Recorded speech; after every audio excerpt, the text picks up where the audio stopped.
Have you committed terrible sins in your life? Well, you've came to the right place. The paper channel doesn't normally judge, but today we are the judgment. We are playing my judgment, which means I get to judge you and you don't get to judge me. That's how that works. Speaking of judgment, anyone that subscribes gets front row seats to my execution. Hello. Hello. I'll try to summarize this for you. I don't even know if I could show any of this. Oh, it's a Monday. Alright, let's go to Monday.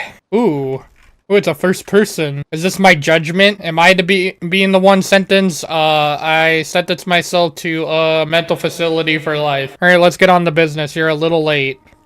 This week, you will practice choosing the correct sentences for crimes related to murder. You will be reading court cases to help you make your judgment. Why are we just in a void? There's just nothing out there. Don't worry, I made this shorter for your convenience. Just a side note, sometimes these cases can be pretty sad. It's important to not let your emotions get in the way. Alright, well, I'll just shut down my emotions like I normally do. Think like a judge, always consider both sides to make the right decision. Use the community standards to justify your decision. I'm about to sentence you for how many words you're giving me right now to read. Without further ado, let's get started with your first case. Yippee, yippee, yippee. Milo Shaggy, and I forgot the other name. His Majesty the King. Milo Shaggy and Fedora. Accused, sentencing decision of Honorable Justice Reese McBlock. Okay. On September 21st, 2023, the applicants Milo Shaggy and Seven Fedora, collectively the applicant, are found guilty by the jury of the murder of John Doe. Oh, is that what happened to John Doe? Is that why the Fury's dead? And position of sentence has been adjourned, and they are now being a constitutional challenge in the community standard. Fact of offense, late on June 11 and into the early morning hours of June 12, 2022, John Doe attended the Block 8 Heights, Block 8 in the southeast part, Gray Moor. Block 8 was the home of the applicant, Milo Shaggy. Mr. Doe, Mr. Shaggy, and the second applicant, Seven Fedora, were captured on the video socializing in the Block 8 at the driveway in front of the garage. The encounter seemed to be a happy one at first. The parties are seen laughing and hugging one another. Oh boy, okay, however at this point, things took a turn. Mr. Doe left Block 8 and the Drama and Mr. Fedora at his passenger already guilty. Upon their return a short time later, Mr. Shaggy was clearly upset and he brainwashed the object, which looked like a firearm. He prodded Mr. Doe several times with it. Eventually, Mr. Doe left. Mr. Doe returned one in the car briefly. After this, Mr. Shaggy approached and kicked it. He also appeared to drive by on the further occasion, but did not stop. Shortly after 1 a.m., oh my god, there's so much reading to this. Mr. Doe again returned to Block 8. He exited the car and was immediately confronted by an angry-looking Mr. Shaggy. At several times, the video footage captures Mr. Shaggy going into Mr. Doe's face and space. Mr. Fedora initially got between Mr. Shaggy and Mr. Doe and Mr. Fedora, then pushed Mr. Doe multiple times. As Mr. Doe turned to leave, Mr. Fedora can be seen grabbing his arm and his shoulders to prevent him from returning to the car, okay? Mr. Doe was knocked to the ground by two men and then got up and was pursued by both. As they followed him, they positioned themselves between Doe and his motor vehicle, and it could be inferred that both were trying to prevent Mr. Doe from escaping. Okay, so they were planning to basically just beat the shit out of him. Mr. Fedora then punched Mr. Doe multiple times. Mr. Doe appeared to counterpunch Mr. Fedora in self-defense, and Mr. Doe fell to the ground. As he did, Mr. Shaggy then kicked Mr. Doe,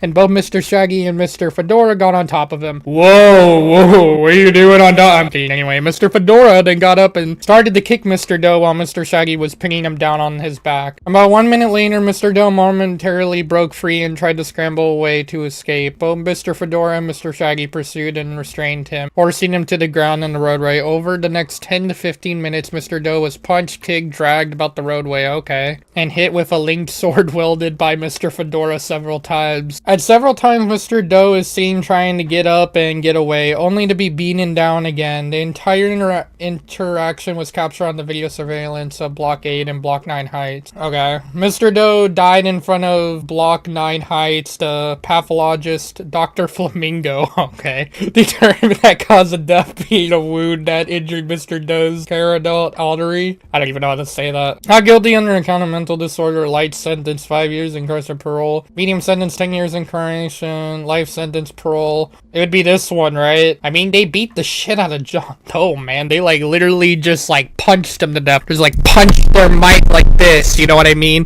Punched him to death. Life sentence, parole eligible after 25 years. Yeah, get him out of here. Bye. Okay. Let me see what you pick. Yeah, he's gone. Get him out. It's right. You got it. Yeah, exactly. I know what I'm doing. I'm the best judge. I'm best at being judgmental. Good job. I'm so proud of you. We will go through another one. Don't be late this time. Oh, great. Now I gotta read more. Better start drinking some water here. See you later, alligator. I gotta drink some water. Oh, my God. I need to check on him. Oh, boy. This is where the horror comes in. Gotcha. I am being attacked. I don't know what is happening to me, but I am being hurt. Something is hurting me, and I can't seem to stop it. What are you, John Doe? Did you get beat up? Yo, who's in my house? I'm gonna grab that chair and hit you on the head. Whatever is happening, I know the Lord will guide me to safety. I must put my faith in the Most High. That's the spirit. Let me get on the couch and be lazy. Where's your TV? You have a couch right here and no TV? What are you? Well, you are living in a void. And look at all that marble texture where I see, you know, the sky through my walls. I'm not crazy, I swear, but I hear these voices. They keep insulting me and calling me horrible things. I really don't know what is happening. I am so scared. I have called the police multiple times and they have done nothing. Well, I guess you're just gonna have to cope harder. Maybe I'm been a little mean. Well, I'm a vampire too. Not only am I living in a void, I'm also a vampire. Whoa, what are you doing with all these boxes, dude? Can I stuff myself in like the dryer or something? What about in my fridge? I can't open my fridge. Of course I can't open my fridge. That's why you hear voices in your head, because you're hungry all the time. Alright, well, I have a kid. That's probably why I have voices in my head. What you doing in there? Alright, where's the pillow? That's how to solve things, right? Hello? Are you alive? Where's your face? Can I go back to bed? Oh, alright, well, that solved my problem. Another day, another crisis. Yeah, that's what I say when I wake up to. Today I'm going to add another section to the case called, negating factors. When you are a judge, you have to consider every single factor related to the case. Weigh in all factors to make the most appropriate decision. While I am only adding a section that supports the accused, you will still determine the, aggravating factors yourself. Enough talk, let's get on with the program. I'm sorry, I'm the one judging here. You're not supposed to judge me. R.V. Robert Firebrand. Like that last name, Firebrand. Her Majesty, the Queen, and Robert Firebrand. Sentencing decision the home... I don't know why I almost said home. Sentencing decision of Honorable Justice Reese McBlock. Okay. Introduction and overview. On March 12, 2016, Robert Firebrand, the accused, was convinced by jury in Lagport, Linifer of blank in relation to the death of Ryan Seletsky. Not Seletsky! And he named it off your last name, and you wanted all the profits, Robert. You wanted all of it. So you killed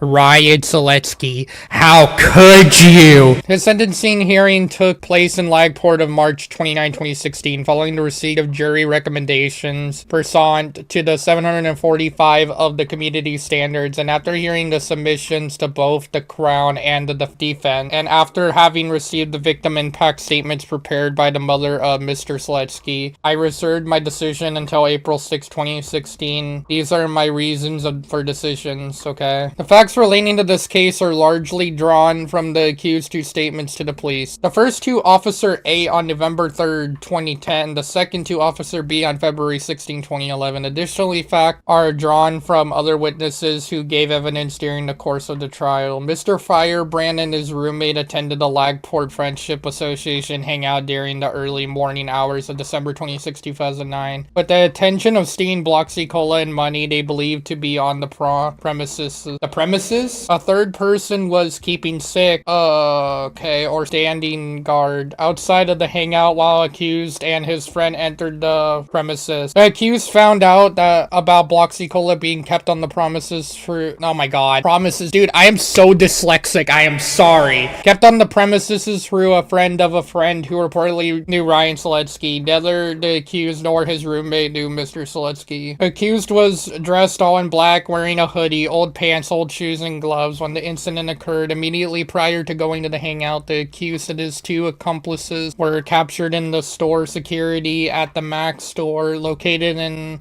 same strip mall at the hangout. Oh, dude, there's too much fucking reading.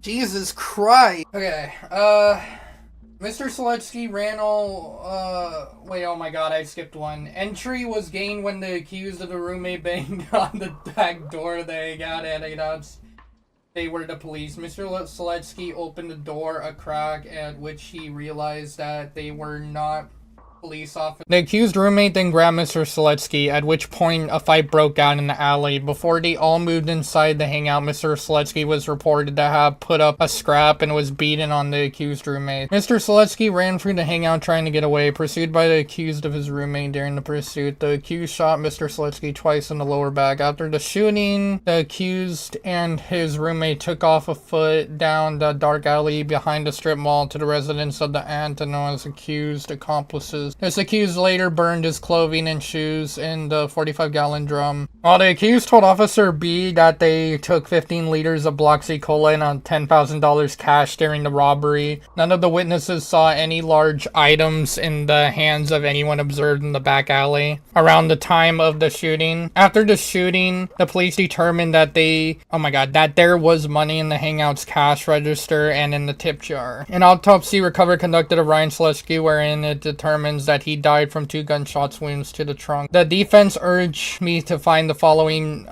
mitigating circumstances. Strong family support. I accept the defendant's connection and accused has been very active and devoted to pre-trial support of his mother and other family members. His mother attended the entire trial, as well as the multiple weeks devoted to pre-trial applications in July and September 2019. Family support has, no doubt, helped sustain the accused during the lengthy period of time he has spent awaiting the outcome of the trial. Almost 2 years after the Court of Appeal overturned his prior conviction, continued family support will, I suggest, also being a crucial factor in the accused's long-term rehabilitation once released on parole. In my view, this is a positive factor in the accused's life. The accused's behavior on release, as previously indicated, I agree the accused did well during the 6.5 months that he was released until the conclusion of the trial. He was subject to the house arrest and electronic monitoring throughout his period of time. For the reasons previously given, I place some weight on the fact that he was subject of onerous bail conditions and determination of appropriate period parole ineligibility. The accused's lengthy period of pre-trial custody, including 4.5 years spent on remand. As previously discussed, this is not a factor that I may properly take into consideration while fixing the period of parole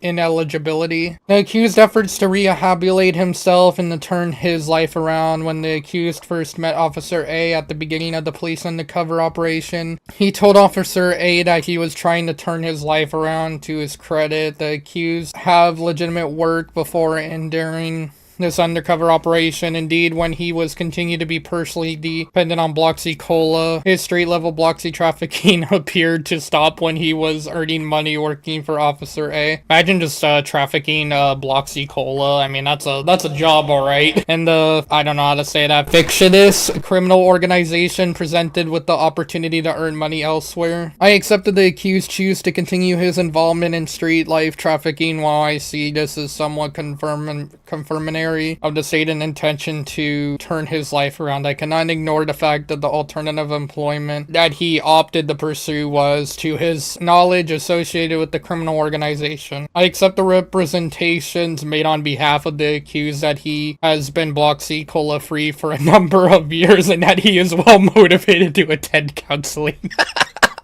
Guys, if you're struggling with a Bloxy Cola addiction, just know there's counseling for that. I just hope you know that there are people like you in the world. You are not alone. Oh my god, that was so much reading. My head hurts. I'm not even lying. God, I don't even remember what I just read. Okay, now he's guilty. He shot Seletsky in the back twice with 2 bullets, so it's be one of these. But he had more intent, did he? I guess this one. This is the one I'm gonna do. The life sentence sentence parole eligible for 10, 25 years. If I'm wrong, I'm wrong. I don't know. I didn't say I was good at judging all the time. Nice. Oh, okay. Well, I had to read back at what I did. You are good at this. Yeah, I'm good at judging people. Don't get me wrong. I'm just not good at reading. Don't recommend me reading games. I'll die. Anyways, have a safe trip home. I'm not even gonna make it to Friday. That was just Tuesday. I'm not gonna make it to Friday. Oh, let's go back to bed. Oh, get me out. Let me suffocate myself. Oh my god, what the? Hey, can you shut up in there, please? Henry Venomshank, he is the ringleader behind all this from upstairs. My life is in danger. He is slowly trying to kill me. I see. Well, that's what a Venomshank does. It slowly kills you. I like that. I like that reference. I don't like that he's gonna die slowly. I just like it's a Venomshank, you know? I went online and I realized I was not alone. There are money people who are going through this same thing as me. Well, you all are rich, you're money people, so I mean, you know, make the most out of it, I guess. It's been the neighbors this whole time. They are the ones speaking in my head. Hey, keep it down up there. I'm trying to sleep before I judge you and put you in a court case. I am being gang stalked. That is the only way to explain what is happening. Wherever I go, I always hear the voices. I only know 100% the neighbors above me are behind all this. Shut up! The upstairs neighbors are using synthetic telepathy. They put a device on the floor and that's why I can feel my veins pulsing. That's why my heart is beating abnormally. Why are they attacking me? Why? You could do that? Wow, I'm taking notes right now. Alright, let's check on this thing over here. Hey, what's up? I have no choice but to fight back. Ah, man. It is Wednesday, my dudes. Oh, great. More reading. Here we go. Hey there. Sorry about the greening weirdly yesterday. I was just trying to be funny. Well, you know. So in today's case, there is a thing called the guest report. In case you didn't know, guests have faced major, systematic? Okay, well. This was caused intergeneral trauma against the guest people. I didn't even read that right. When guests are being prosecuted for a crime, judges have to consider the guest report. The purpose of this is to help ensure the sentence is fair, retrovid, and culturally appropriate. Let's see how you handled this one. I'm probably not gonna handle it well. I cannot handle any of these well. It's gonna be too much, please. Nub Nub de Gusto. Alright. Nub Nub de Gusto. These names are great. Sentencing decision of the Honorable Justice Chewbacca. What a name. Alright, well, I better sit up for this one. I gotta start reading my ass off again. On January 26, 2010, Nub Nub de Gusto viciously attacked and beat Kai Valkyrie over a 10-minute period on an LRT train in front of numerous passengers. Mr. Valkyrie was placed on life support and died 2 days later. The attack appeared to be unprovoked. Okay, I mean, the circumstances of the offense is summarized of paras 8:10 to the reasons of sentencing. Judge reported to RV de Gusto. Valkyrie died in the hospital on Saturday, January 27, 2010, 2 days after Mr. de Gusto viciously attacked and beat him on the LRT train. Mr. Valkyrie boarded the train at Bilderman Station. Mr. de Gusto was already a passenger on the train. As the train proceeded from Bilderman to Abbey Gate Station, there was a physical altercation between Mr. de Gusto and Mr. Valkyrie. The altercation consisted of Mr. de Gusto beating Mr. Valkyrie, who tried unsuccessfully to keep away from Mr. de Gusto. Witnesses heard Mr. Valkyrie telling Mr. de Gusto to stop, to leave him alone, to get away from him, and not to hit him. Mr. Valkyrie's words have no effect on de Gusto. He continued to attack Mr. Valkyrie. Mr. Valkyrie did not fight back. By the time the train reached Abbey Gate Station, Mr. Valkyrie was on the floor on the train, and Mr. de Gusto was kicking him. All of the other passengers on the train exited at Abbey Gate Station as the train continued to the next station, Spawn Point. Mr. de Gusto continued to beat Mr. Valkyrie. Mr. de Gusto exited the train at the Spawn Point, leaving Mr. Valkyrie unconscious on the floor in the train car. Mr. de Gusto was arrested as he walked away from the train station. Mr. Valkyrie was taken to the hospital. He did not recover consciously before he died. Dr. Creek, the medical examiner, testified that Mr. Valkyrie died as a result of blunt coronal trauma, that is, on head injuries. God damn, man. The agreed statement of facts contained this fact. On the morning of January 30, 2010, a detective from Mr. DeGusto or Mr. Valkyrie was not expected to live. In response, Mr. DeGusto said something in the effect, "He is going to be alright. I know he's going to be okay. He's a tough kid." So let me get this straight. He just beat the shit out of Valkyrie, like that, like, punched him over and over like this, and it's like, oh, he's a tough kid, he'll be okay, he'll get over it, just walk it off. Before the trial, while on the remind, Mr. DeGusto's fitness and stand trial to put into the issue following a deterioration of the mental state. It was apparent to the treating psychiatrist, Dr. Lana, the onset of the deterioration was caused by Mr. DeGusto's consumption of large quantities of oxycola. Mr. DeGusto was found fit to stand trial. At trial, Mr. DeGusto pled not guilty to blank murder, but acknowledged he had attacked Mr. Valkyrie and the attack caused Mr. Valkyrie's death. So he acknowledged that he killed him, but he's pleading, what is that word called again? He's pleading,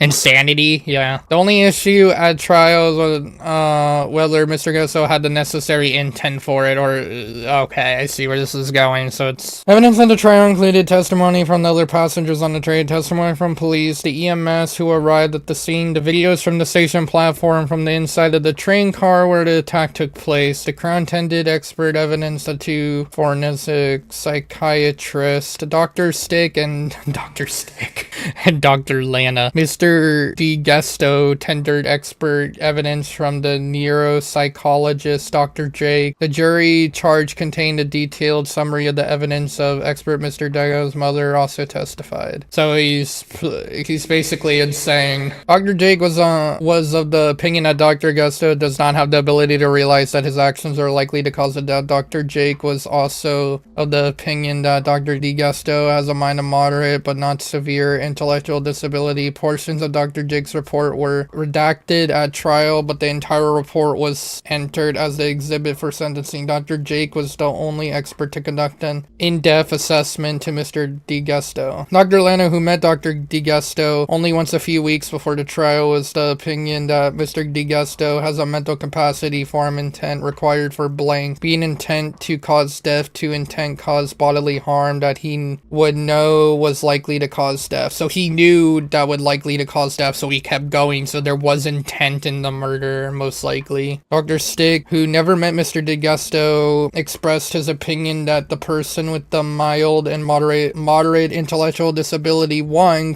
might not have the mental capacity to form the intent of cause death, and two, more likely than not, would have the mental capacity to form an intent cause bodily harm that they would know was likely to cause death. Migrating factors included Mr. DeGusto's intellectual and cognitive impairments, and Mr. DeGusto's background as set out in the pre-sentence report and guest report. Both of Mr. DeGusto's parents experienced the Guest Act. Both stated this had a significant impact on their family life, the guest report concluded. In reviewing the list of relevant and applicable guest factors, and as revealed within the guest report interviews, we had Mr. DeGusto, a guest, has experienced, witnessed, and has been personally and significantly impacted by the specific guest-related factors of the Guest Act expressed dislocation and dispossession of guest people, including family and community histories of violence, psychological predation and victimization, poverty and poor living conditions, discrimination and loss to struggle with culture and spiritual identity. Consequently, Nub DeGusto experienced and continues to experience intergenerational effects stemming from his family's shared intergenerational impacts of the Guest Act. Consequential to witness and experience parental, extended family, and community violence, crime, and poverty, and specifically for Mr. DeGusto, early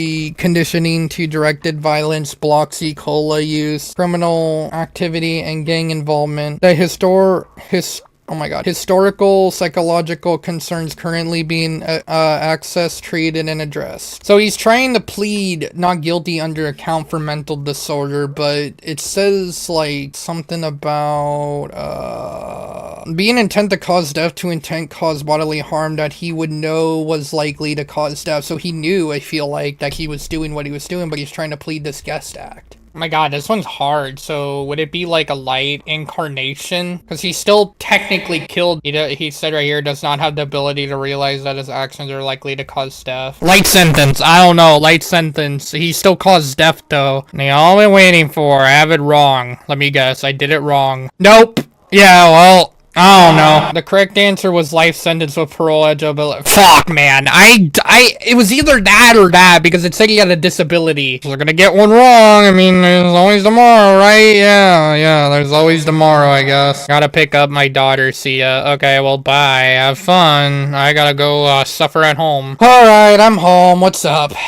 I can't take this anymore. The only way this will end is if I protect myself. Well, what a lovely day to be alive. What a lovely day. Why don't you just go upstairs and kick their asses up there? I mean, we're a judge. We can just judge ourselves. If I do anything, it is at all... Oh my god. If I do anything, it is all in defense and to help the greater cause. You can go about it legally the right way. Or you can do defense way because the host high is the judge of all. And he will judge you for your doings and actions. Okay, I couldn't even read that for a minute. You can be justified for certain things. It is according to the law of the host high. People get murder and self-defense mixed up. Self-defense is justified if I go to jail. It is for defending myself. They are going to pay. Yeah, they're going to pay for making me pay child support every day. Alright, Thursday. Here we go. More reading. More reading in my life. I love reading, yeah. Get me out of here. Get me out of here. I'm going crazy. Help. Hey, good to see you. Get me out. On to the next case. This one is kind of sad. There were no names used in this one, only their initials. This is usually done to protect the identity of certain people, especially those who aren't directly involved in crime but may be affected by public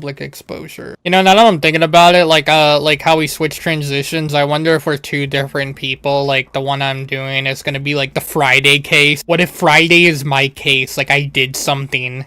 Easy was born in 1984. God damn, he's known. Wow, I thought I was known. He's the biological son of the deceased. Peasy. Easy and peasy. I'm a child. There's the biological brother of Easy, and then there's SZ was the wife of Easy, TD was the sister-in-law in Easy, KZ is the son of Easy. Oh my god, there's so much going on. At the time of the event, Easy was the deceased resided in separate residences on the same rural property in Leanthor. Easy lived in the main residence on the property with his wife and 5 children. The deceased lived alone in a small cabin. On May 4, 2014, Easy's family hosted a lunchtime family gathering at the home. In attendance were Easy, SS, and Easy's children, TD and her children. The plan was to stay outside, enjoy a campfire, and cook hot dogs, okay? Easy went into the house to find something to open the packaging on the hot dogs. He emerged from the house, approaching SZ, and grabbed her by the shoulder. He told SZ to pack up the kids and go to Oofington, the town where her mother resides. Easy turned and walked away, and SZ told the deceased cabin which was approximately 100 yards away from the main house. Easy entered the deceased cabin. Easy's son, KZ, was in the cabin. Easy became angry and began to yell at the deceased. Easy punched the deceased with the closed fist. The force of the punches caused the deceased to fall out of the chair and onto the floor. He continued to punch the deceased while he was laying on the ground. As he observed LS riding his bike from the deceased cabin, KZ and SZ what was happening. SZ ran to the deceased cabin and went inside. Easy was standing near the deceased, who was lying on the floor. SZ screamed at Easy to leave. Easy did not leave. SZ called the police. While SZ was on the line with police, SZ made the telephone call to his brother and asked the accused left a voicemail message to PZ stating, "I just confronted our family demon and ruined everybody's life. I need your backup in court for what he did and how he ruined everybody's life. I had to save my family and I don't care about anything else. Call me back when you get this as soon as possible." Easy continued to yell at the deceased. Easy told SC to get out of the deceased cabin or she would get hurt. SC ran out of the cabin down to her family. The deceased suffered many wounds. Okay. All right. The defense. The defense notes Easy voluntarily surrendered to the police shortly after the event, has admitted from the onset that he had caused the death of his father. The circumstances of the offense were presented by way of the agreement statements of facts. The only issue to determine at the trial was Easy's ability to appreciate the nature and quality of his actions at the time of the index offense. The defense notes that the court found that Easy reacted to response to suppressed memories, while retaliation is not an excuse for the acts. Easy's trauma provides insight into the disordered thinking leading to the commission of the offense. Although there was a motive and the act was not random, there was no premeditation or planning. These findings significantly reduce Easy's degree or moral culpability.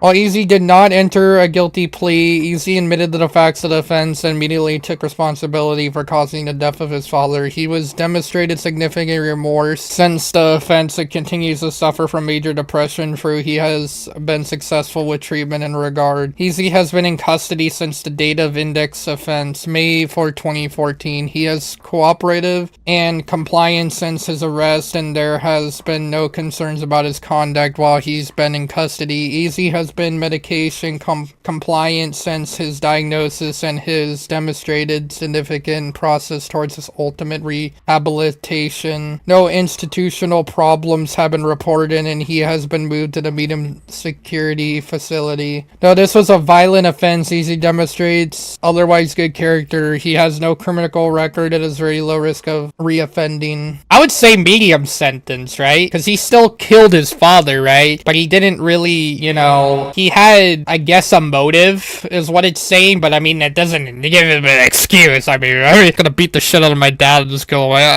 no, medium sentence, incarnation, I don't care. Okay. Nah, what do you mean?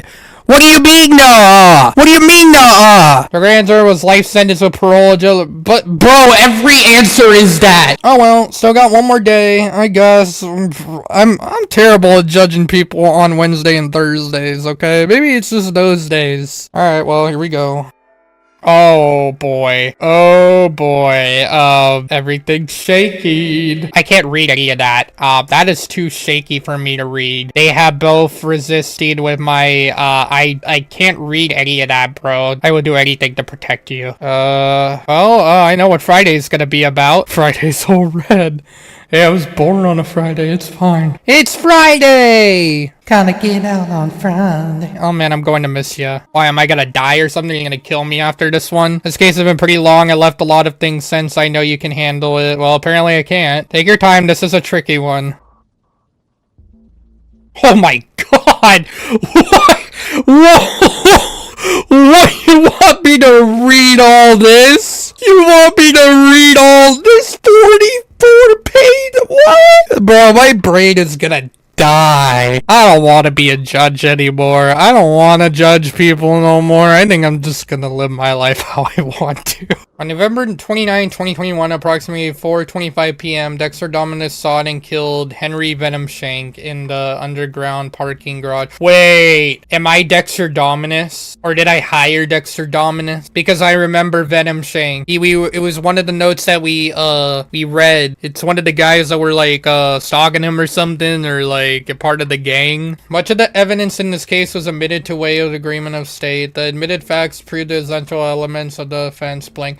Beyond a reasonable doubt, it admitted that Mr. Dominus was a registered firearms owner who obtained firearms beginning in November of 2020. He took one of those firearms on November 29, 2021, and drove to the residential building. He knew Mr. Venom Shank. A major mental illness characterized in Mr. Dominus had a mental disorder, schizophrenia, mentally by delusions, hallucinations. He was actively psychotic at the time that he killed Mr. Venom Shank. The personal history of Mr. Dominus in the course of his illness was set in detail. The testimony reports that two psychiatrists witnessed in the case. Mr. Dominus' father worked in mechanics at Dr. Gus Manic. Mr. Dominus diagnosed his history complaints to the landlord and tenant board. The records note that he reported telepathic communication. He said the voices of the neighbors commanded him to wake up in the night, and the same people installed the device for calling to lower the heart rate. A doctor at the hospital believed that Mr. Dominus he was admitted to the June 17 to June 19 the hospital records that closed medication is referred to him on altitude The police investigate the offendant disclosing material monitoring him, trying to hack his computer. He has been paranoid about the neighbors.